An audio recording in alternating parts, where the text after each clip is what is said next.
We are living in a computer-programmed reality, and the only clue we have to it is when some variable is changed and some alteration in our reality occurs. We would have the overwhelming impression that we were reliving the present, déjà vu, perhaps in precisely the same way, hearing the same words, saying the same words. I submit that these impressions are valid and significant, and I will even say this: such an impression is a clue that at some past time point a variable was changed, reprogrammed as it were, and that because of this an alternative world branched off.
Greetings and welcome to another edition of Free Association Radio. This is your host, Robert Phoenix, and welcome to the Friday FARcast. You know, we have guests here sometimes. Last week we had Perry Eulander talking about his incredible experience in the Vietnam War.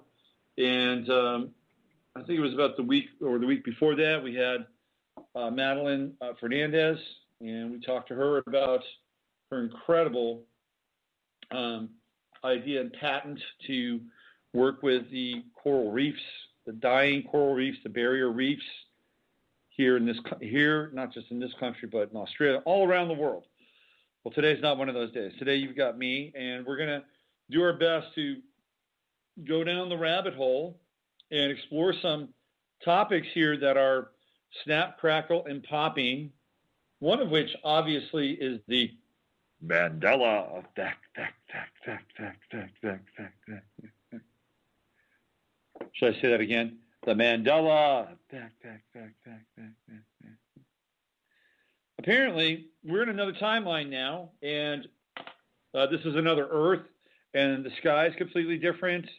The Berenstain Bears are different. The Bible is different. Even the body is different. We have a different biological anatomical assignment. The heart is in the middle of the chest. The torso is completely different. The intestines are different. We're an entirely new species.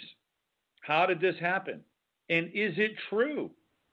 Can we believe our eyes? Can we believe the information that is coming down the pipeline?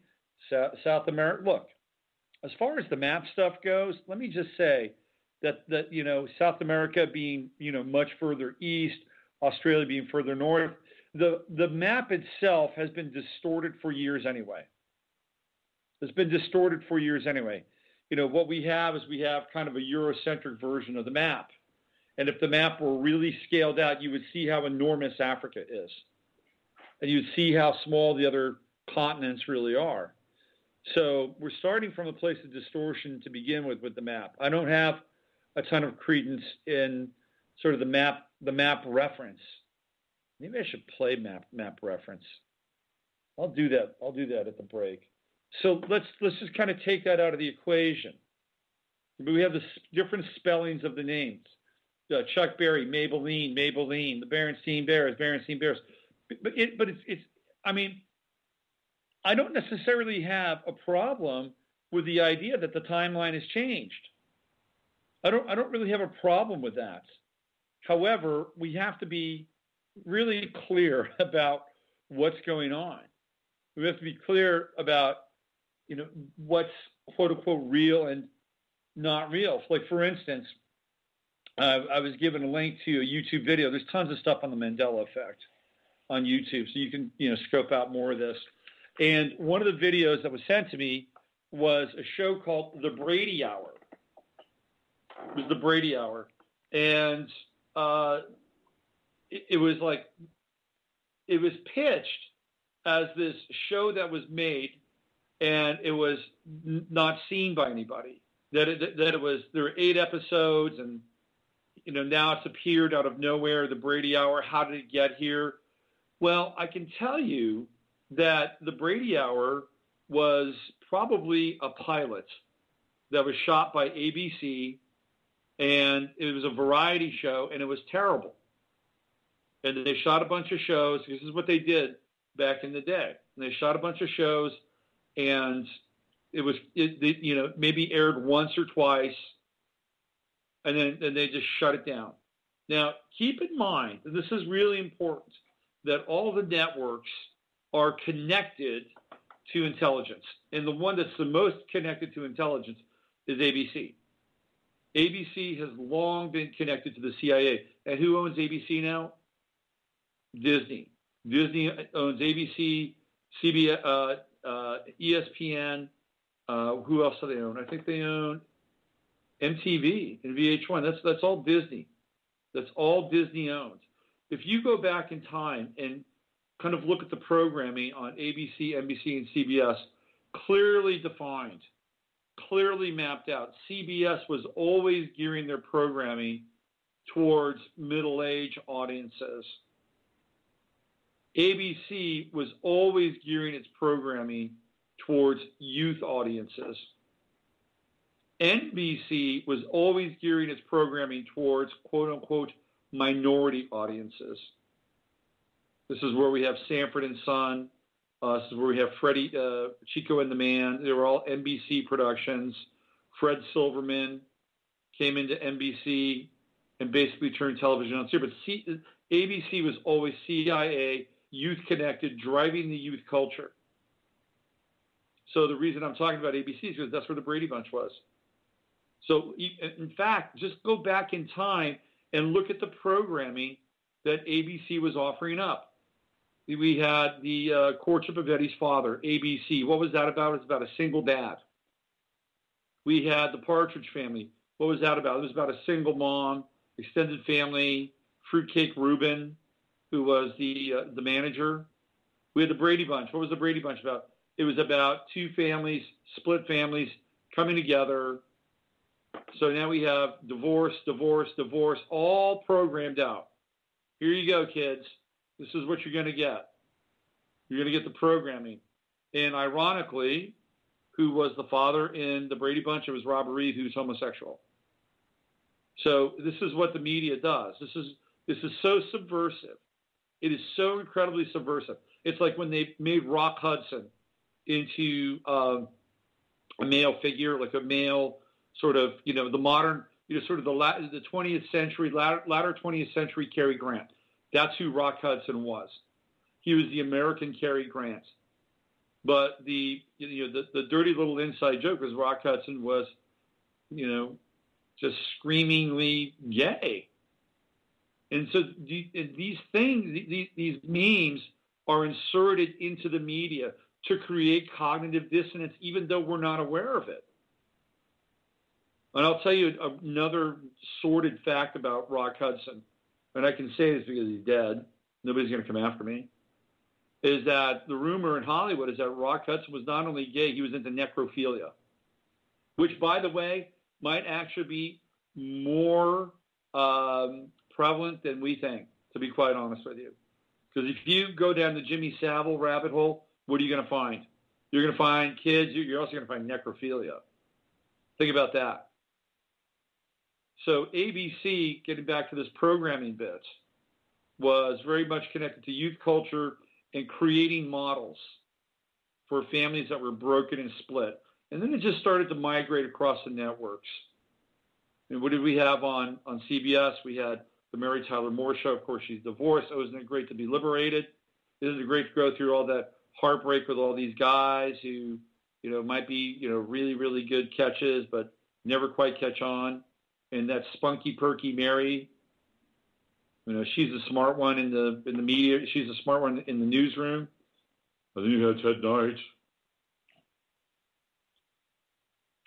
This is the 70s.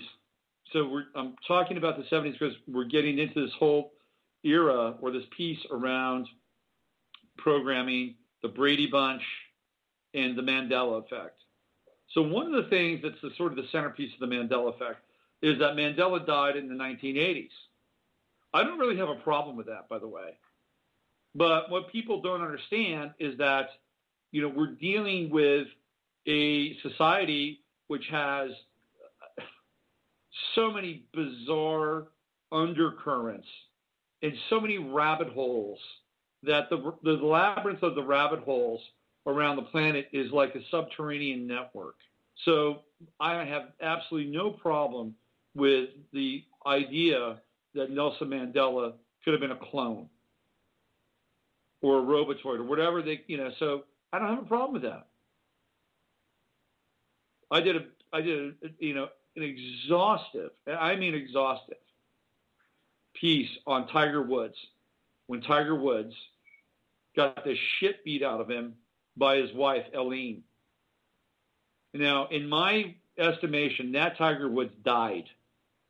He died because the guy that came back is a complete robot. And by the way, Tiger Woods, the golfer, does not exist anymore. Whoever that guy is, he can't play golf for shit. And I've talked about this before. So I believe, and I've seen this with my eyes because he was like a robot when he came back, Tiger Woods is a clone. And if you look at Tiger Woods' history, he was part of some kind of program. Maybe it was an offshoot of MK Ultra. And I've spoken about this before. His father he had 2 degrees in psychology. His father was part of Special Forces, based out of the Bay Area. This is where Michael Aquino and the Temple of Set. Michael Aquino was a colonel in the American Army. So I have no problem with the fact that young Tiger was a program from the get-go. If you go back and you look at YouTube videos and highlights of Tiger Woods as a young boy, he shows up on what show? It's the Mike Douglas show. And he's like 5 or 6 years old, and he's driving the shit out of a golf ball. Guess who's on that show? It's Bob Hope. And who is Bob Hope? One of the most notorious handlers in Hollywood history. Tiger's problem is that his father dies. His father really was his handler. So Tiger's father dies. Earl dies. After that, Tiger's lost. The programming comes undone. He winds up having all this crazy, wild, random sex with all these women. Eileen beats the shit out of him. And in my estimation, that guy dies. He dies. And what do we have now? We've got some husk. So the idea is, well, why did they keep him around? Well, Tiger Woods is worth a lot of money. Tiger Woods is a huge brand. And even though he lost a lot of sponsors, perhaps they thought that by keeping the clone around, that Tiger Woods could be in golf matches, they could sell his name. Eventually, maybe this clone could play as well as the original Tiger Woods. Fact of the matter is he can't at all. So maybe there is the potential for corporate sponsorship. And by the way, I've talked about this again before. Tiger Woods was essential, absolutely essential for paving the way for Barack Obama. Absolutely essential. Without Tiger Woods, there is no red carpet to the White House for Barack Obama. Why? Because Tiger Woods played a psychological role to get Americans used to having an African American in a position that was reserved for elites. Golf is an elite sport. It takes money to play golf. You have to play every single day. You have to get lessons. The best golf is always going to be at a country club. If you want to do business at a high level, you go play golf. You get the guys out on the golf course, you tee it up, you have a few beers, and then you go hang out who knows where. There's all kinds of possibilities with that. But so Tiger was inserted into our consciousness, and he's mixed. he's mixed. He's not, because there have been African-American golfers. Charlie Sifford, great golfer, great African-American golfer. But Tiger is the first mixed golfer. Obama, again, mixed. So he's mirroring sort of this cultural and genetic miscegenation. So we buy into Tiger. We buy into him. Oh, yeah, he's great. He's harmless. We can let him in. He's not somebody like Charles Barkley, who's opinionated. He's not somebody like Marshawn Lynch, who's a beast. He's Tiger. Everett went to Stanford. Eldrick went to Stanford, right? So then Obama comes along, and it's could Obama come along without Tiger? Yeah, probably. But trust me, these pieces are rolled out. So Tiger massaged our psyche. And what did he do? He just destroyed everybody. Tiger was the Mike Tyson of golf. He essentially ruined David Duval's career. David Duval was the highest ranked golfer in the world when Tiger was golfing. And Tiger came along and destroyed him. He eviscerated every single golfer who at that time was white. The top golfers in the world were Caucasian, and Tiger set them up and mowed them down. Nobody could beat him. The only guy that he maybe came close at times was Sergio Rodriguez or Vijay Singh. So Tiger was unbeatable. So now he established his dominance. He established his dominance over a group of people who have been playing that sport for a long time. So it's cultural dominance. And so now when Obama comes in, people have been conditioned to accept the transfer of some form of cultural dominance. And Obama has not stopped. Obama has forwarded this program, and this is what he was put in to do. And I want to talk a little bit about what's going on with Obama and the war and refugees and migrants. It's become really clear to me that the reason why we're fighting the Middle East is so ultimately the tables can be turned and the money and the resources can be invested in ISIS and Al-Qaeda so that they can actually fight us. This is what it's all about. And Obama was put into place in order to transition and essentially be on the other side while he's on this side, or at least pretending to be on. It's absolutely, positively brilliant and evil. This is what's going on. If you haven't figured it out, this is exactly what's going on. And, Al-Qaeda was really hardly anything at all, and it had been started by the United States. It had been started by the United States, and Al-Qaeda was started why? It was started as a group to fight the Russians. So Al-Qaeda was backed by Rumsfeld, backed by Bush, backed by Reagan. Al-Qaeda had its roots in the United States with the government. But it went away. It was really nothing. And then we used 9/11 as a pretext to go in and basically bomb the shit out of everything. And then what happens now?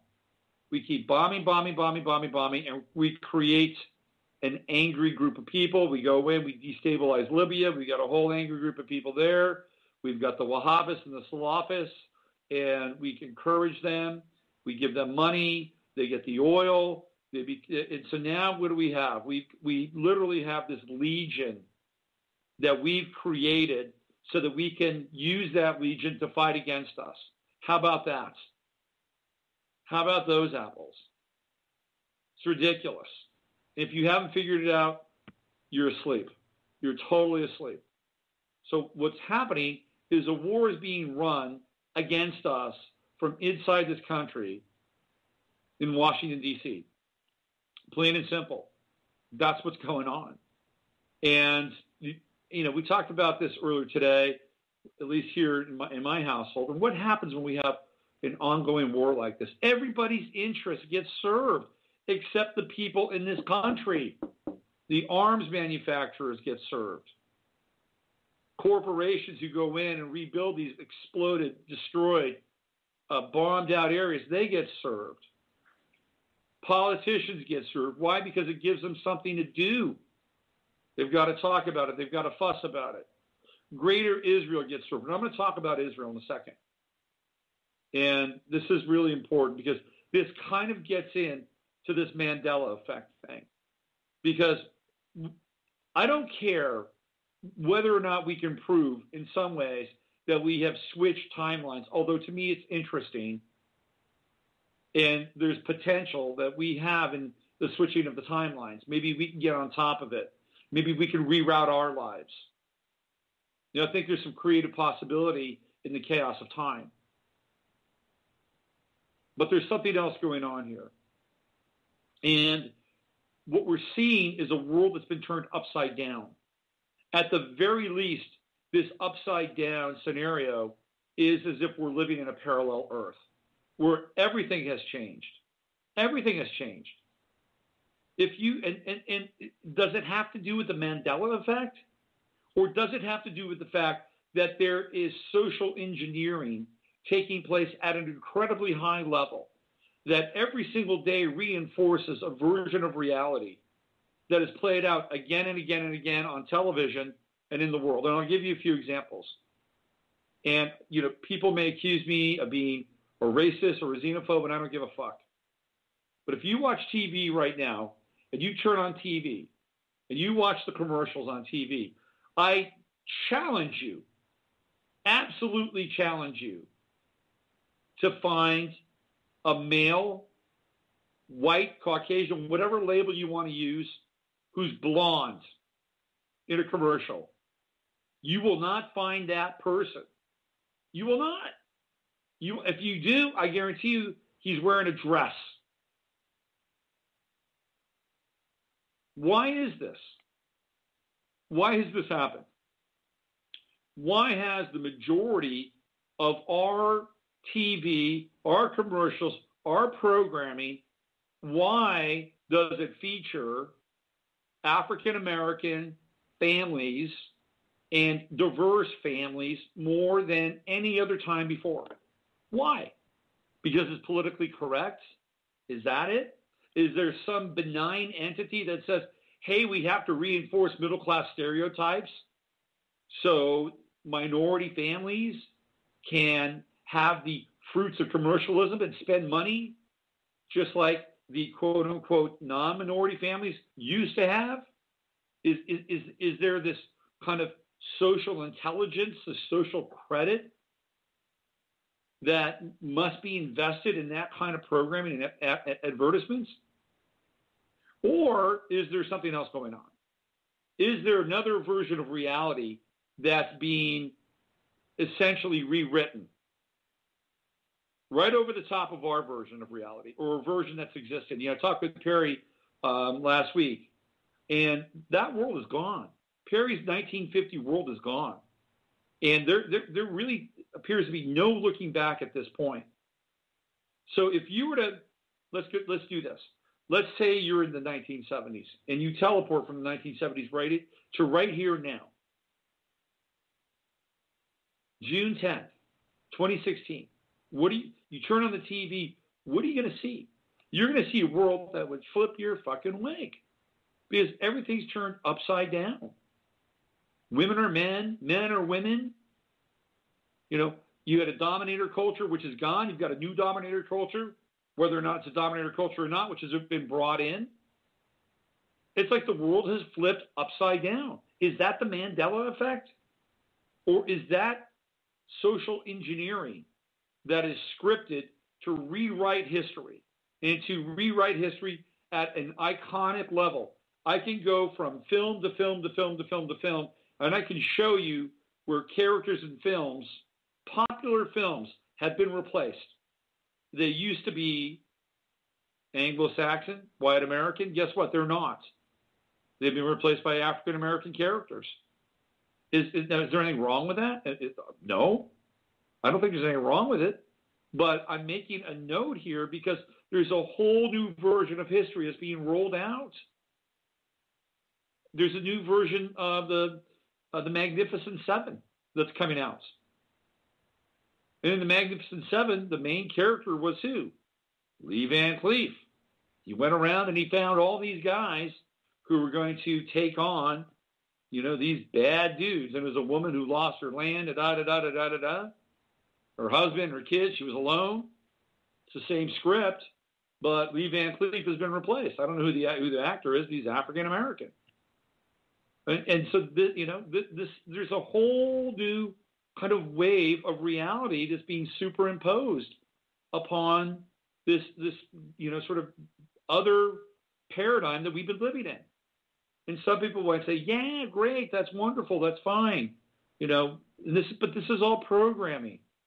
It is all programming.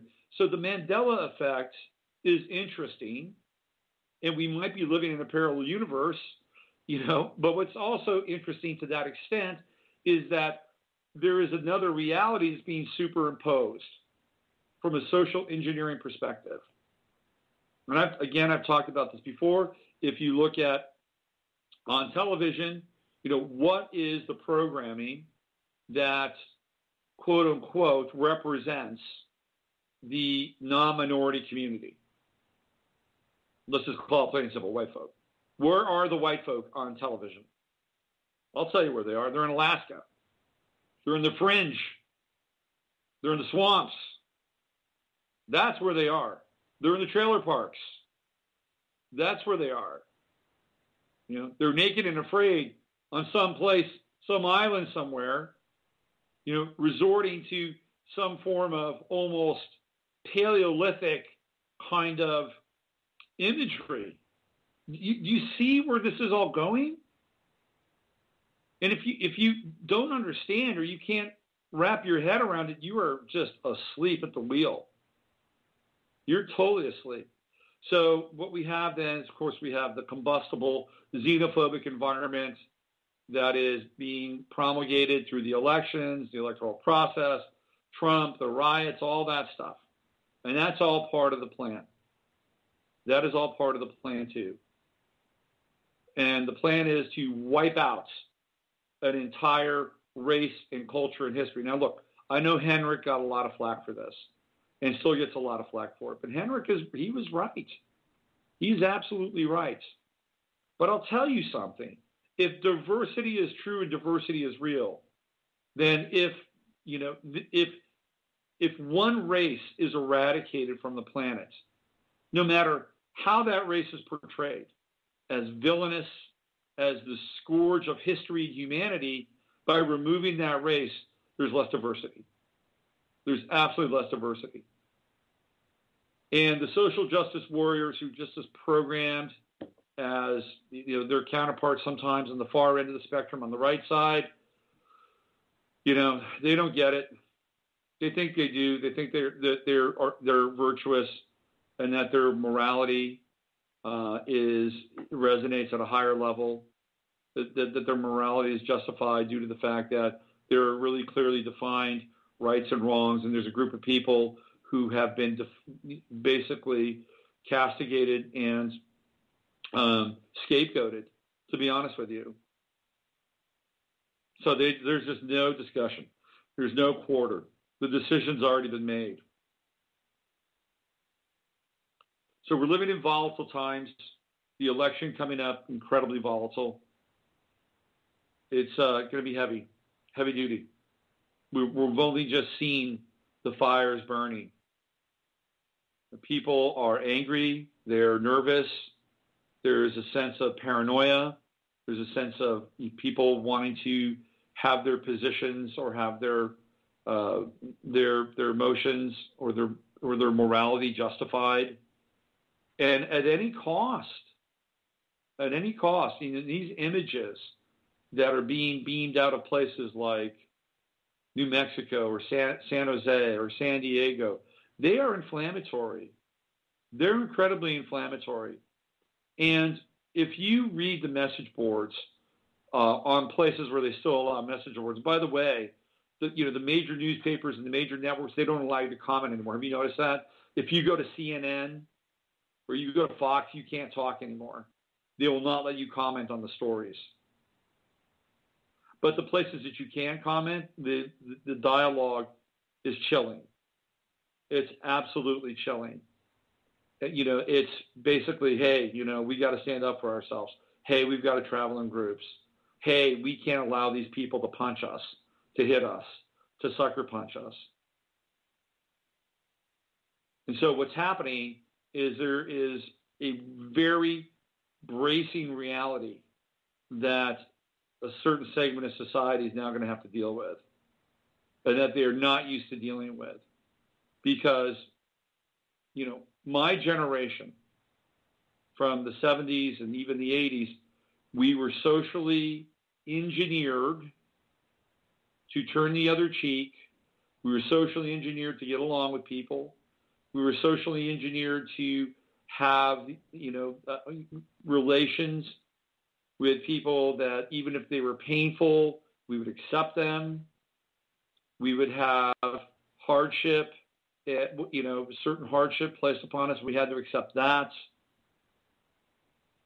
And this is part of the progressive agenda. This is part of the reformation of the cultural mindset. And so what's happened is that, we were conditioned through guilt in order to accept things. And that if we didn't accept things, we would be deemed racist or homophobic or xenophobic. So this is a very important kind of idea to understand. But what's happening now is people are waking up and they're breaking that conditioning. And sometimes when that conditioning gets broken, people don't know what to do. They can get really tied up. And it won't be pretty. It's just, this is a very powerful time. It's extremely powerful. Now, to that end, the conditioning and the breakthrough should be widespread. It shouldn't just be by one group of people. That everybody should be waking up. Everybody should understand that they're being played. But what happens is, and I've talked about this before, is that self-interest comes into play. When you have a strike, the only strike that's effective is if everybody else strikes. Everybody has to be all in. Because if it's not all in, then what do you have? You've got a group of people who are basically saying, hey, fuck you. You guys can strike. I'll take your job. I'll take your money. And so there has to be a sense of commonality, that there's a raison d'etre, a shared spirit behind an awakening. And there isn't. There isn't, because special interest groups are pouncing on the fact that whether it's the government or whether it's an NGO, there is money that is going to represent their interest, that they could have a voice, that they could get resources, and they can promote their agenda, whatever that is. But it's not in the service of waking up. It's in the service of promoting their special interest. So this is very difficult because we are in a time of awakening. Remember, we're going to get into the astrological piece, Pluto in Capricorn, Uranus in Aries. Never before have these two energies been this congruent and this close. Never before. To this degree, okay? Do the math. Pluto in Capricorn, American Revolution. Uranus in Aries, the rise of the Third Reich and all the explosive technology that comes online before World War II. Here's the energies, man. They're getting smashed together. And this is not business as usual. We are not in business as usual time. And clearly, in terms of where we are with the election and everything that's going down, with two characters who are as polarizing as Hillary Clinton and Donald Trump, do you think that we are going to reach harmony and accord over the next 6 months? I've looked into the chart for the election night. Boys and girls, Mars is in Aquarius, and that is rebellious. It is utterly rebellious. Mars in Aquarius. And it can be extremely dark. It could be like there's a riot going on. Now, it could represent the active and willful activation of a new order. What's that going to look like, though? So we're in a really powerful time. The next 5 to 6 months are going to be like anything you've ever seen. We are going to have event concrescence. And what I mean by that is we're going to see everything we've seen before this since the beginning of the year, starting with the death of Bowie. And these deaths are just piling up. Huge. And what do these deaths do? They penetrate the collective. Loss, mourning, tribute. But it's kind of like, how many more are we going to experience before the election rolls out? We just had Ali, Kimbo Slice, Prince, Bowie, Glenn Fry. And there's lots more. I mean, this is just a small sample size. So the generation of chaos is just going to become, the pitch is going to get higher and higher and higher. So what can you do? How can you stay in the game? That's really the big question, isn't it? Well, why don't we play this? Why don't we do this? Let me play some music, and I'm going to go get some. I'm going to get some facts and figures, and I'm going to come back and we're going to shift gears a little bit. I'm going to talk about what Obama's been doing in terms of some of the executive orders. Got to pay attention to this. I'm going to talk about Hillary, her charts, and I'm going to talk about also, more of this Mandela Effect and what it means, I think, at a meta level. So let's do this. There's a song I want to play. Where is it? Haven't heard this in a long time. This is in tribute to the maps of the world getting moved around. It's by Wire. It's one of my favorite songs of all time, Map Reference. You're listening to the Friday FARcast. That was Wire with Map Reference. You're listening to the Friday FARcast from Robert Phoenix. And before I set out on the next 60 minutes or so, I just want to let everybody know that we are drawing to a close on finishing the Astro video series, the 11th House Academy, and we are about 90% done. And this is a video course that gets you into astrology. It gets you into understanding basic aspects, more complex aspects. I've got all kinds of examples on how to read charts. There's tons of lab work. We're talking close to 14 hours worth of video that you will have on your computer. You're going to own it. You're going to get into it. You can watch it over and over again. You can understand it. We're going to have monthly labs, 2-hour labs once a month. You can answer your questions. We can go deeper, do more stuff with astrology. And also you get a natal chart and a natal report. And that's all part of the price point, which is $295. So it's an amazing kind of deal. People tell me that I'm not charging enough. People say I should be charging $495. So you can do a pre-order now. I think we're up to 10. The limit is 33. I've got 23 slots left. We've got 12 days. After the 22nd, the pre-order goes away. So the advantage of getting the pre-order is you get a half an hour reading. So that's basically $88. So you're saving $88 on this $295 package. That's how it translates. So you've got 12 days to get in on that if you want that. And then by essentially the end of June, beginning of July, everything goes out, and we move it, we launch it live, and there's going to be a lot of promotion around it. I'll be back in Colorado next week to talk with Regina. I'll be shooting 2 shows there with Regina in Colorado, so that's something to look forward to. And also, I'm going to be posting this on my Facebook page. I am doing a astrology yoga retreat in Canada, and that's going to be in September, the end of September, first week of October. So that's already filling up. That's very, very limited, by the way. I think we're taking 15 people, and there's already 5 people. So if you're in the Toronto, London, Ontario area, and you want to get into some yoga, some astrology, some stargazing, star watching, really great organic meals. It's a weekend.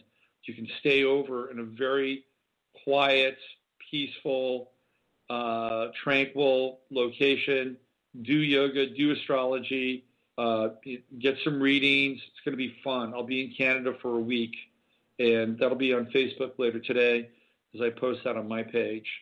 So it's a weekend of astro yoga. So again, it's limited, but if you're in that part of the world you want to go, check it out. It'll be a great weekend. All right, so let's get back into this. And one of the things that I wanted to do is I wanted to talk about what's going on with executive orders. And apparently our commander-in-chief has done some pretty intense moving around of FEMA. And he just enacted a major executive order. This is Executive Order 11988, 11988. And I'm going to read this to you because it's pretty important here. So let's get into this.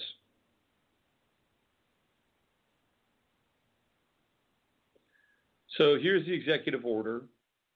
It says it was issued in May 1977. This is when the executive order for FEMA.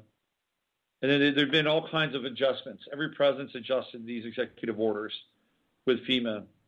So it says here, assert leadership in reducing flood losses and losses to environmental values. Served by floodplains, avoid actions located adversely affecting floodplains unless there is no practical alternative. Take action to mitigate losses if avoidance is not practicable, and establishes for flood hazard evaluation, blah, blah, blah, 100-year base flood standard. So basically by establishing the standard, they're able to say, hey, this area gets flooded, and we can technically move people around.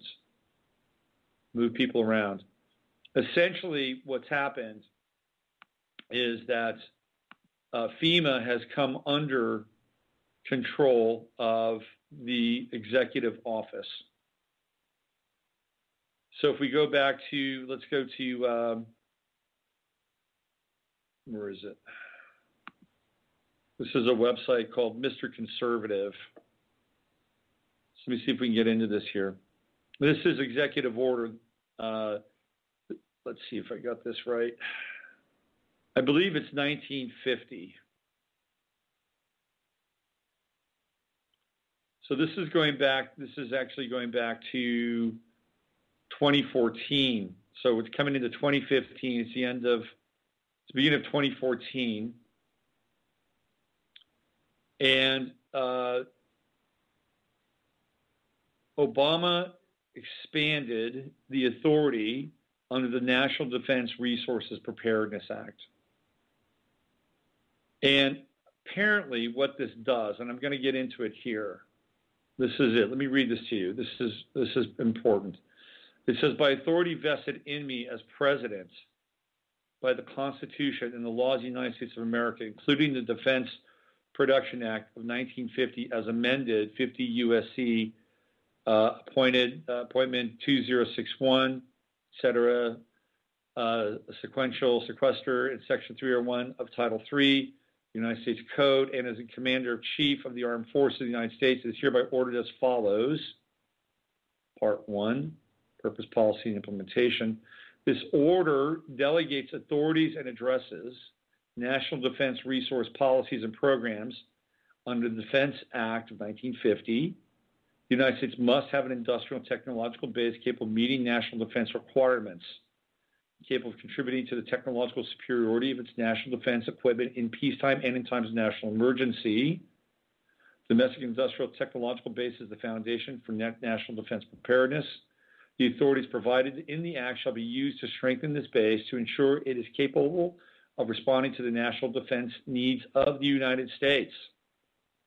Executive departments and agencies responsible for plans and programs relating to national defense or for resources and services needed to support such plans shall identify requirements for the full spectrums of emergencies, including essential military and civilian demand, assess an ongoing basis the capability of the domestic industrial and technological base to satisfy requirements in peace times and times of national emergency, both. Specifically evaluating the availability of the most critical resources and production sources, including subcontractors and suppliers, materials, skilled labor, and professional and technical personnel. Be prepared in the event of a potential threat to the security of the United States to take actions necessary to ensure the availability of adequate resources and production capability, including services and critical technology for national defense requirements. This goes on and on and on, okay? On and on and on. But here's where it gets really potent. The Secretary of Homeland Security shall advise the President on issues of national defense resource preparedness and on the use of the authorities and functions delegated by this order.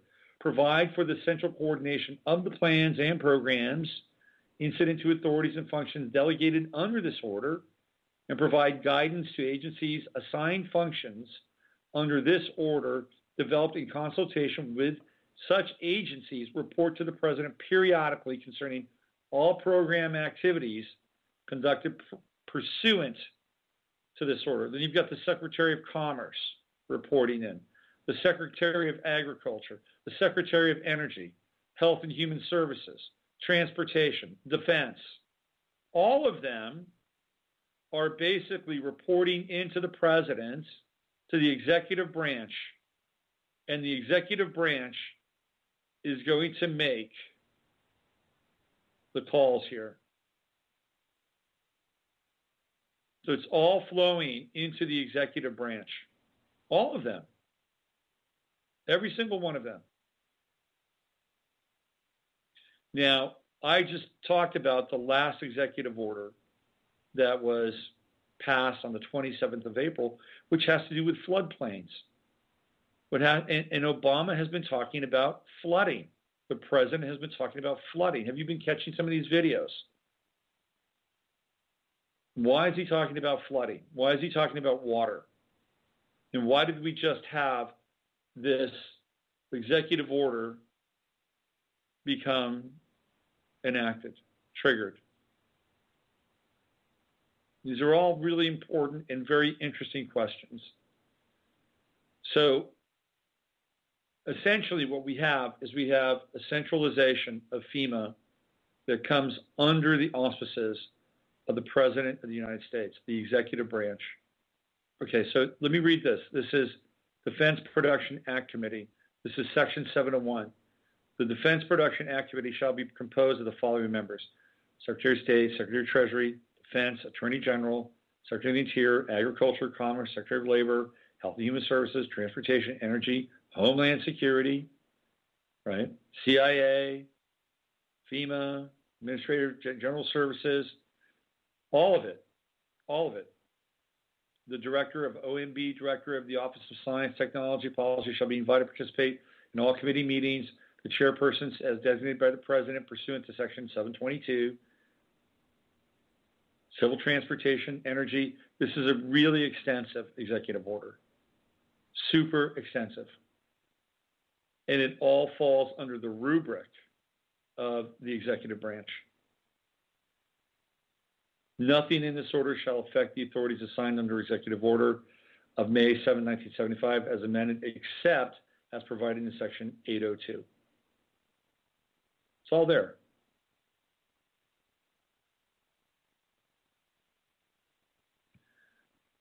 So what we have is we have the centralization of power. Centralization of power. And the centralization of power is all being accrued for emergency, for the time that we're coming into some form of national emergency. And again, the latest one just happens to be having to deal with floods and floodplains. So why is all this taking place? Why are all these sort of behind the scenes machinations occurring?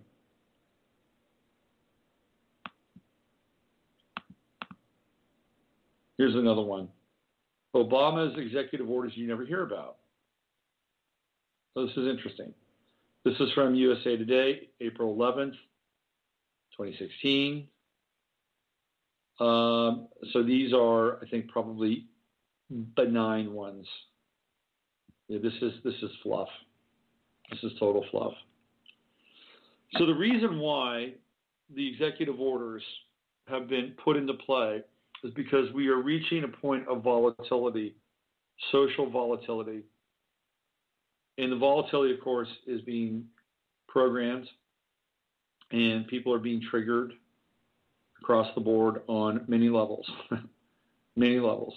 And if and when the fuse is lit, and I think the fuse has been lit, by the way, but if this thing begins to explode, and we're going to have to watch out for the Republican convention and the Democratic convention as points of volatility, and the general election, because this is when everything can completely and utterly go off the rails, and the pieces are being put into place. What I wanted to do is I wanted to get into Hillary Clinton's chart. And her chart is a little tricky because it is not a highly rated Rodin chart, Lois Rodin. She's the grande dame of astrological charts. So what we get for Miss Clinton is we get a double D rating, which is kind of, towards the end of sort of the rating scale. It's not quite, it's not quite an F, but it's close. But what we have here is we have 22 Scorpio rising. 22 Scorpio rising. And she's got Mercury at 21 Scorpio. So Mars retrograde will just come right back and hit and station on her ascendant. It's going to be very interesting. Now, again, according to this chart, Hillary has her true node at 24 Taurus, which means that Mars retrograde, and this is no matter, remember this, even if the time is off in the chart, Mars retrograde is going to hit her south node. It is going to hit her south node. And Mars, Scorpio south node, for the type of person that Hillary is, her south node in Scorpio is terrible. It's terrible for her because she's dealing with so much subversive, cloak and dagger, behind the scenes machinations, using power, using money, using influence, and at times, quite possibly even death, to actualize who she is.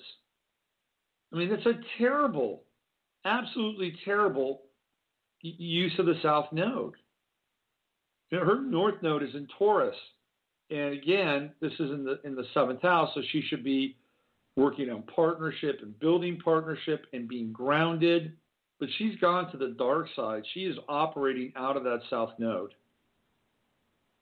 and really, she should be dealing with things at a very transparent Taurian kind of level.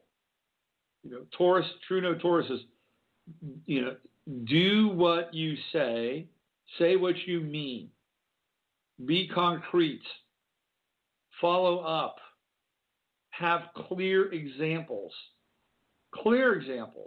on a physical, tangible level of who you are, what your work is, and what you've accomplished. And there's none of this in her chart. None. South node on the ascendant in Scorpio, Mercury in Scorpio, Venus in the 12th house, Sun in the 12th house, all in Scorpio. This Mars retrograde has the potential of hitting her south node, becoming 1 degree away from her ascendant, and exploding. And I mean exploding. Now, she seems to be absolutely bulletproof. The administration is running cover for her, all this stuff around, file gates, email gates. It looks like it's continuing to cycle through the press and go nowhere and make her look stronger. But something is up. Trump is planning something for next week. He says he's got a big speech ready for Hillary. next week. Now, let's see if he makes it to next week. I mean, the Clintons have the list of dead friends and associates and foes of the Clintons. It's pretty deep. It's a pretty big list. So let's hope that Trump can actually make it to next week. He's got his own issues with transiting Scorpio, squaring his Mars and Leo in his 12th house. But perhaps this is the Mars retrograde Scorpio on the South Node moment that will be Hillary Clinton's undoing. It remains to be seen. She seems to be absolutely bulletproof. Absolutely bulletproof. And when I was back at Guyana, back at the beginning of the year, I really thought that Hillary is going to be the next president. That she's got too many friends in high places, and it's just going to be very difficult to knock her off that pedestal. But Trump has basically put everybody that was his foe in his crosshairs, and he's knocked them off.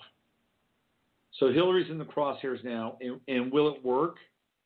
Well, we'll see next week. Next week is going to be a pivotal week. Absolutely pivotal week. Astrologically, we're coming into that Sag full moon. It's going to be a very powerful full moon.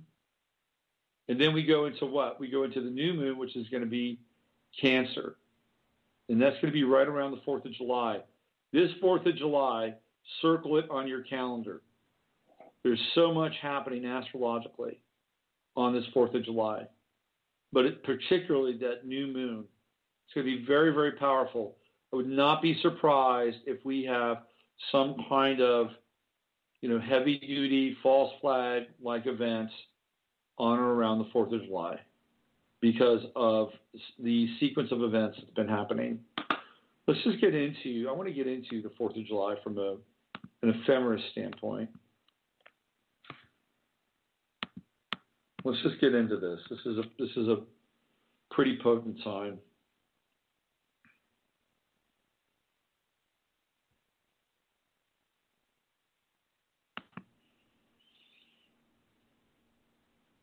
Okay, so in July, here's what's happening.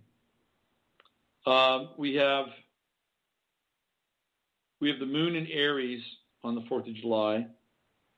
The new moon in Cancer is a few days after that. That's the 10th of July. That's a Tuesday. I'm sorry, I'm in the wrong, sorry. No, I was right. The new moon is on the 3rd of July and 4th of July. So it starts, the moon goes into new phase on the 4th. So we have new moon and sun in Cancer on the 4th of July. We also have Mercury in Cancer, and Venus also in Cancer. Ton of Cancerian energy on the 4th of July. Boy. So we'll have a mixture of, raw patriotism, because that's what the 4th of July will bring up. And we'll also have sort of the anti-patriotism, I think, probably taking place right around the same time. We also have, in terms of Mars is finally, it's direct, but it will still be stationed. It's part of that agonizingly long station at 23 degrees. Again, that'll be on Hillary Clinton's ascendant and right on her South Node during this time. Jupiter, of course, has moved forward. Sagittarius retrograde, and Sagittarius is going to be retrograde at 11 degrees. And then we have Uranus. Uranus is still moving forward. It goes retrograde on the 30th of July. So it's getting close to its peak. It really peaks out at 24:30. That's at the end of the month. We have Pluto still retrograde at that time. Pluto's going to be at 16 retrograde. Okay? And then we have Black Moon Lilith, which has gone into Scorpio at 5 degrees, and then True Node at 14. So the True Node and Jupiter get the closest that they're going to be on, where is it here? So we're going to have basically an exact true node Jupiter conjunction at the end of the month. That'll actually be pretty good. Just make sure. Let's see, we've got the true node at 15 and Jupiter at 15 on the 20th. And then the north node will be at 16, and that conjuncts Jupiter on the 23rd. So this is about as close as the true node and Jupiter will come in contact with each other. But this period around the 4th of July, I think, is very powerful.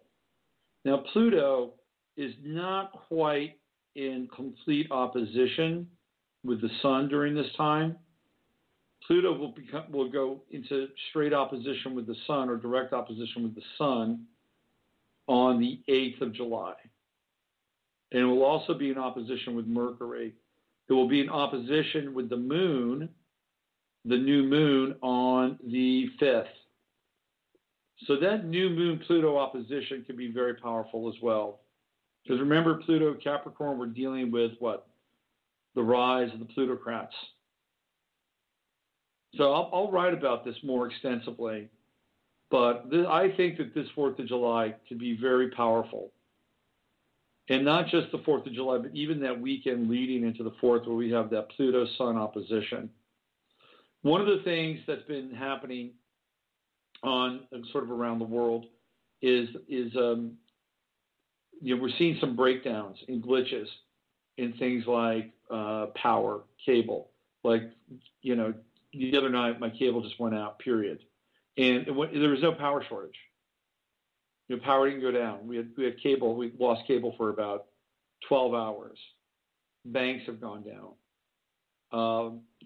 Cricket wireless has gone down. So we're watching the breakdown of these various services. And I think what we're going to see is we're going to see more of these start to surface. So people are going to start to get used to the breakdown of these services that are available to them. And it's part, again, of this sort of socially engineered programming that's going on. And how are people going to respond to it if we come to a place where there's more than one crisis happening, or there's a large crisis happening, which, by the way, could be a potential scenario for the election and the days and weeks after the election. The volatility is at an all-time high. And after the election, but even leading up to the election, it's like they're going to be generating all kinds of psychic energy, building up the psychic tension, building up the anger, building up the resentment, building up the frustration, building up the bitterness. And then it's unleashed. Riots in the street and people just senselessly, beating each other, defending what they think is right or just. And this is what's being promulgated right now. The fires are being stoked. The coals are being tended to. So keep your eye on these dates, particularly for Hillary Clinton. Trump's got his quote-unquote Hillary speech coming out this week. It's based around Tuesday. Now Tuesday, Mars Scorpio retrograde is right on her south node. Is this going to be the kill switch for Hillary? Should be interesting. Should be at the very least, it'll be good theater. Will there be a preemptive strike on Trump before then? Quite possibly. So the Mandela Effect.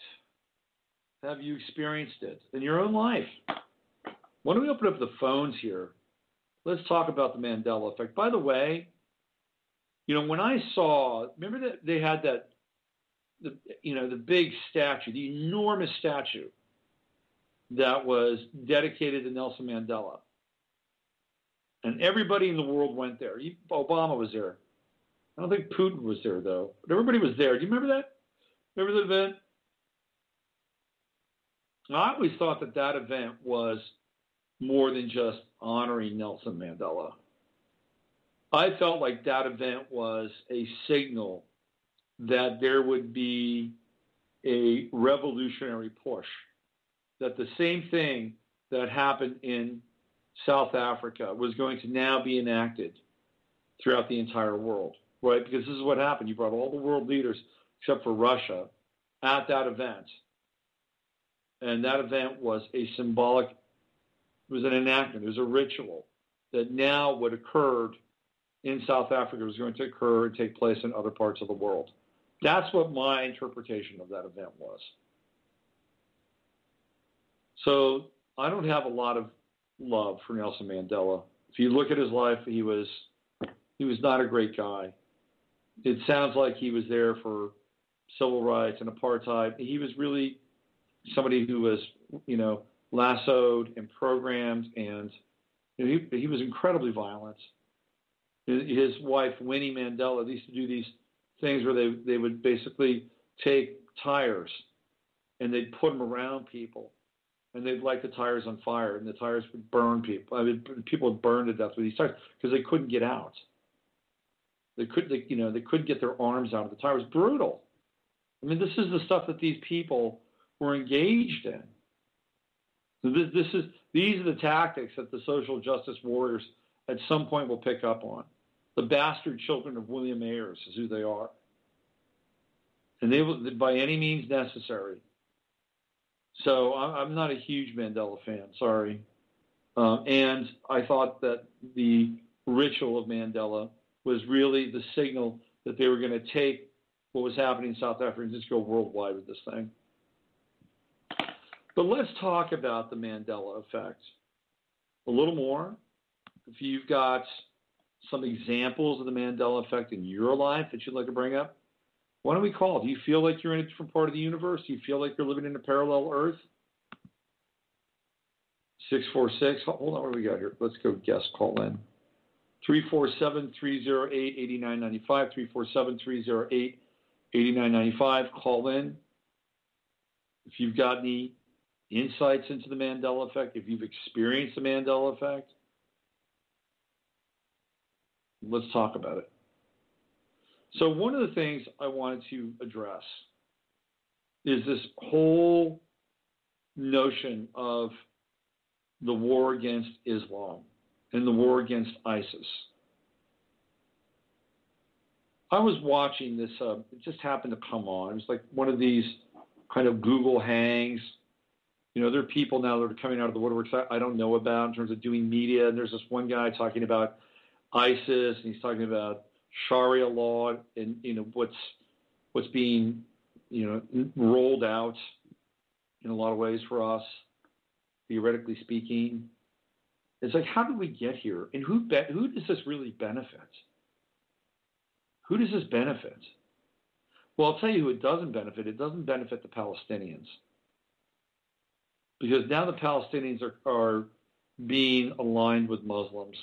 The Palestinians are being aligned with terrorists. And I really feel like what's happened with ISIS is the fact that the nation state of Israel has rolled this thing out as a psychological operation and as an attack force to create what's called Greater Israel. And what we've been focusing on over the last 2 years are these bloody atrocities that have been committed against the Palestinians, basically bombing them back to the Middle Ages every 2 years. So what has ISIS done? ISIS has taken our focus off of Israel. ISIS has taken the criticism away from Israel. Now we've got a bigger boogeyman in the room, correct? And who's promoting Islamophobia? People like Pamela Geller, Daniel Pipes. These are all people that are related to the nation state of Israel, the governance of Israel. I think Pipes might be a dual citizen. So it deflects, it absolutely deflects the critical nature of what's happening in Tel Aviv. And if you go back and look at the video that Barbara Lerner Specter, busted out, she basically said, hey, Europe has got to get used to diversity. You got to get used to it. And This is what she says. It will be the Jewish people. This is what she says. It will be the Jewish people who are at the forefront of this and will lead this diversity initiative. Those are her words and not mine. I'm not making this up. And then what did we see after that? We saw the waves of migrants. We saw the waves of Muslims and North Africans being imported into Northern Europe. So now what do we have? We've got this culture of distraction, deception, sleight of hand. Watch the left hand because we don't want you to see what the right hand is actually doing. ISIS, migrants, terror cells, best thing that could have ever happened to Israel. Best thing. It takes the heat off of them. It deflects the attention. Perfect. Perfect timing. And so now we have a threat. We have an ongoing threat, which is being created. Wasn't really there before. We created the threat. How about that? So we created it, and now we have to fight it. This is not a new model, by the way. If you go back to Vietnam, we did the same thing. Why? Because we were taking our manufactured parts. This started in the Korean War, by the way. This is where it all, I guess you could even go back to World War II, where you had companies like IG Farben and Bush's company, Brown Behrman. They were funding the Third Reich. IG Farben was creating weapons, and they had their banking interests in the United States. Brown Behrman brothers, right? This is who was funding the Third Reich. So when we go into the Korean War, we're manufacturing parts. And where are we sending them to? We're sending them to the Chinese. What are the Chinese doing? They're assembling the parts or selling them and assembling outright to North Korea. So we're creating the munitions. China didn't have the money. They didn't have the infrastructure to create all the mortars and all that shit that the North Koreans were using. We did. So who do you think was selling it to China? Raise your right hand. And if they were getting it from the Russians, who was selling it to the Russians? It was us. And that model continued to be very active in the Vietnam War. So we're fighting the NVAs. Where are they getting all of their systems, their parts, their weapons? The majority are coming from the United States. That's what's happening, or what happened. So we're fighting ourselves in these wars. We're creating the conditions so that we have to fight ourselves. The same thing is going on here with these clowns in Syria, now going to be Libya. We created them. We're funding them. We're creating, where are they getting the weapons from? Do you think Russia's selling them the weapons? Do you think they're using Kalashnikovs? Of course they're not. They're getting the weapons from us through Libya, through Turkey. This is what Benghazi was all about. Benghazi was a weapons drop for ISIS. Hello, people. A weapons drop for ISIS. And the Libyans were pissed. Some Libyans were actually angry, believe it or not, that Muammar Gaddafi was killed. Yeah, I know. It's crazy, isn't it? That was the comeuppance. It was the only way that they could get back, strike back. And then very, very quickly, it was a rush to power, grab to power. Nobody knows who's running Libya right now. It is a rogue nation, and that's just how they like it. Just how they like it. They love rogue nations. Absolutely love them. So now we have this threat. We've got the weapons. We've created it. We're funding them. And now guess what? Now they're coming here. Now, I'm not saying, by the way, I'm not saying that every Muslim is a terror threat. I'm really not saying that. I've never had a beef with Islam because prior to all this bullshit, the majority of Islam is pretty peaceful. But because they've created the Wahhabists and the Salafists, well, they haven't created, but they've empowered the Wahhabists and the Salafists and their philosophies, and they've bombed the shit out of the Middle East and North Africa, creating a group of really pissed off people.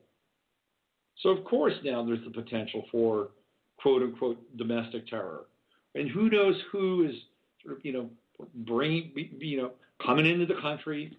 But I'll tell you right now, right across the street from my apartment, I got a mosque. I've got a mosque in a community center just right across the street from my apartment here in Austin, Texas. And my new next door neighbor, Muslim.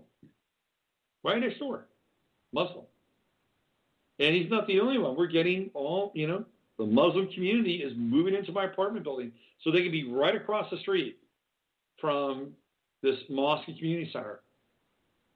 Again, I don't have a beef. These people are being moved around like chess pieces, though. And, socially, some of the social programs and the advantages that are available to them are off the charts. Nothing that quote unquote Americans get. Somebody's calling in here. Maybe they want to talk about the Mandela Effect. Hey there, thanks for calling in. Who are you? Where Hi, are you I'm calling just listening. I'm just listening. Okay, I'll just put you back on listen mode then. Okay. All right. Boy, I really thought we had a live caller there. That would have been interesting. So it's happening. It's happening right here. We've opened up the door. We've opened up the gateway. Hello? We've created the threat. We've created the threat. And now we have to be mindful of the threat. Isn't that lovely? Isn't that absolutely lovely? And this is what's going on. Talk about an upside down world. Talk about the Mandela Effect as a socially engineered program. Everything is inverted. It's all inverted. Who are the bad guys now? The bad guys are not the theoretical terrorists, and I say theoretical. The bad guys are the domestic terrorists. The bad guys are the people that are talking about things like sovereignty, the Constitution. The bad guys are the people that are actually speaking up and saying, hey, this is not right. This is not right. We're mad as hell. We're not going to take it anymore. These are the new bad guys. These are the guys that are winding up on the hate list for the SPLC. But the reason why this is happening is because people are waking up, and waking up is not a pretty process. It's not. Now, what is the end goal of waking up? The end goal of waking up is to be liberated and free, and that's not an easy thing to do. It's absolutely, and it's getting more and more difficult all the time, at least on a social level. Because what's happening is everything, the digital noose is getting tighter and tighter and tighter. By 2020, this is what I understand. By 2020, all cards will be chipped. And by 2020, there's a very strong chance that we won't be dealing with cash anymore. And astrologically, the reason why is because we're moving towards Uranus and Taurus, which is going to be a radical shift towards money, assets. So, this is going to be, we're in a transitionary time, or a transitional time. And we're living in a phase where our world is, mostly working. Things are mostly working, but we'll have these anomalies, strange anomalies at times. Certainly, we're living in an inverted universe. That part is clear. But things won't feel right. Things will feel off. And the right feeling, or the on feeling, is, you're going to just have to get close to your signal. And that's not easy. A long time ago, I had this thought that consciousness, collective consciousness, if you wanted to be awake, you'd have to thread the eye of a needle. That your thought would have to be that pointed and laser-like, because that's the only thing that would get through this kind of crack in the wall, a portal in time. So that means that we have to aspire, or it would be very helpful to aspire towards a laser-like consciousness. Because there's going to be a point in time where speech will not be free. The internet will not be free. The internet will be taxed. You'll have to get on. You'll have to have an ID. They're doing this in Europe right now. They did it in China. There'll be major pushback here, but we've been losing more and more anonymity on the internet. That's been happening for a long time now.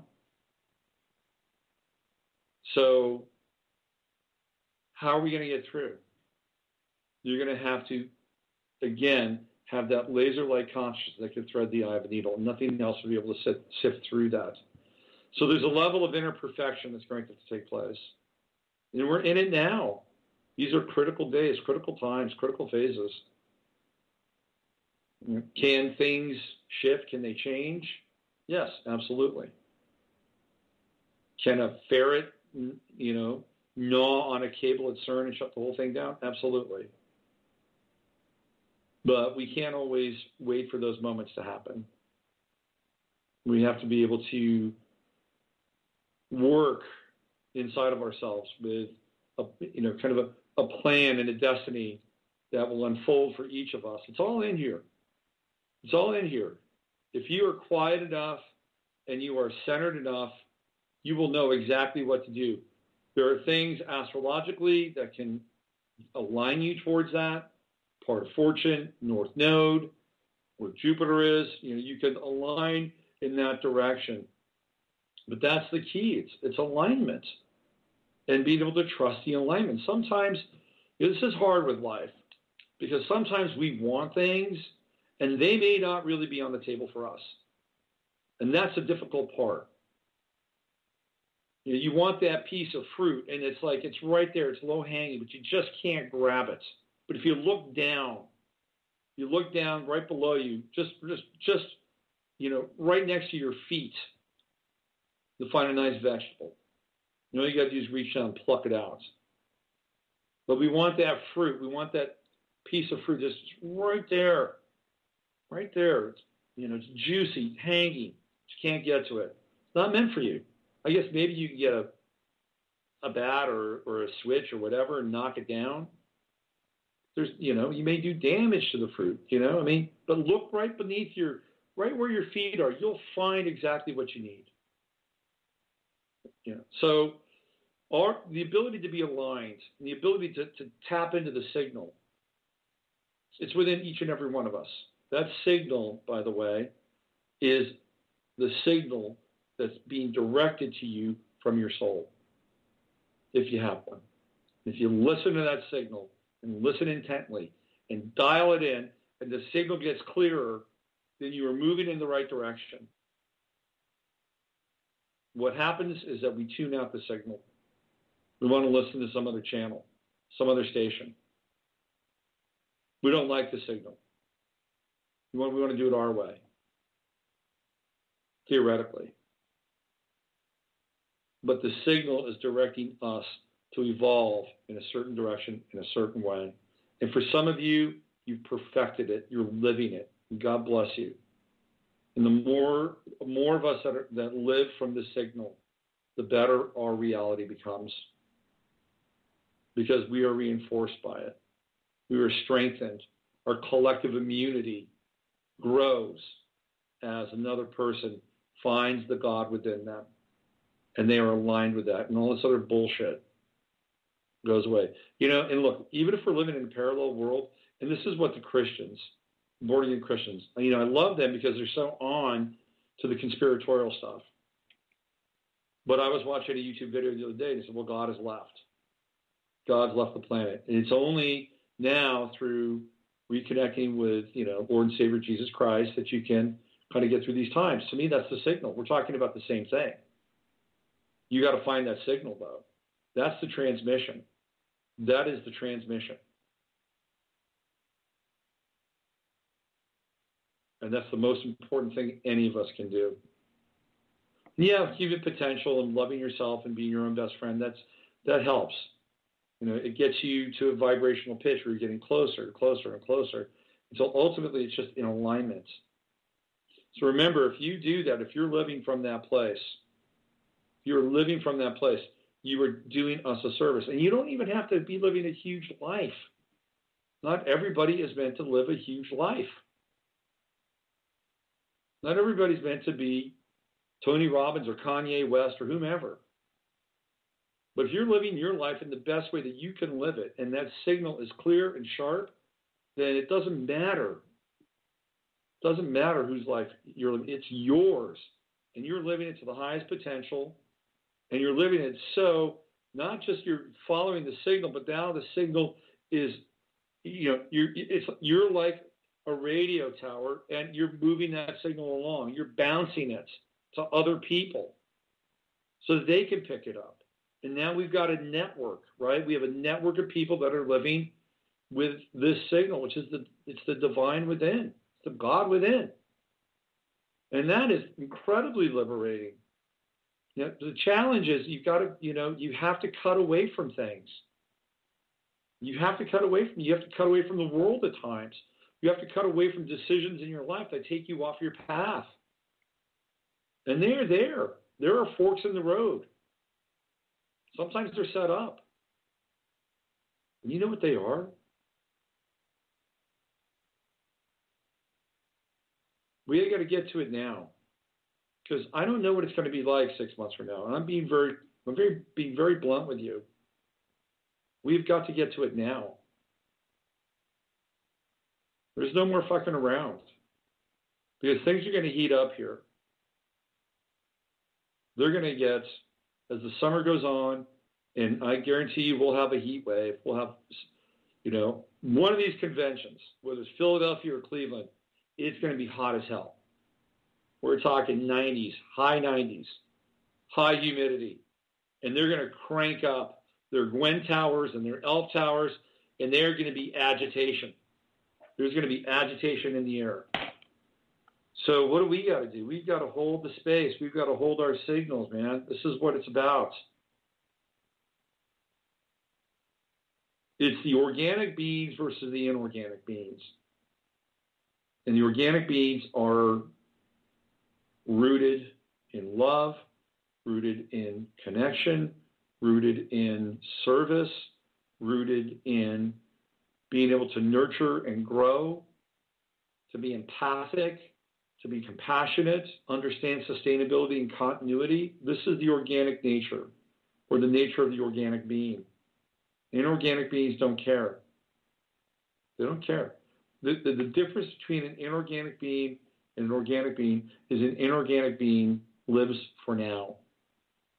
The organic being lives in the now. So that's where we are.